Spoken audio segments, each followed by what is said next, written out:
power of the tongue, through the word of God. So I would say, you will love me one day. We will have a good marriage one day.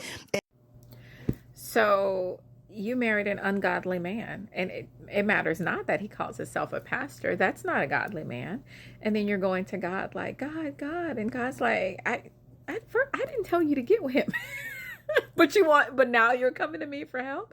And then now you're online talking about, how you endured through, ironing his clothes for his side chick, and him calling you all out of your name, and just all these things. And it's just, but you're portraying it as if this is the battle wounds and what you have to go through to be in this godly marriage. And that's my problem, because that's not a godly marriage to begin with.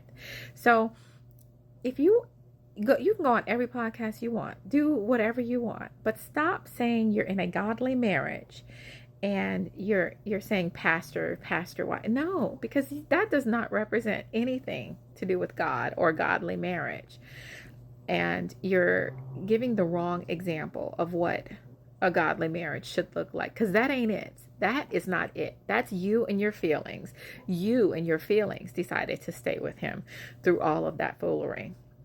God was not in any of that, any of it. So stop involving him in your foolishness. If you decided, you're going to stay through, you're going to iron his clothes for his side chick, that's between you and him and whatever you guys got going on. But stop involving God in your foolery. Stop getting on here saying, God made it right, and God was not in any of that. That was you and your bad decisions, and you trying to not, or save face or whatever, but it had nothing to do with God. So stop involving him in your foolery. Women, be careful with what you watch online, because all these people on here, just because they say they're pastors or pastors' wives, they're not. That's judge a tree by its fruit. Okay, so that's clearly not a pastor. You can see by the behavior that was being displayed, and by default, that makes her not a pastor's wife.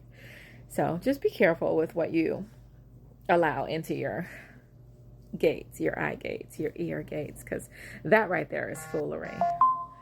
All right, carry on.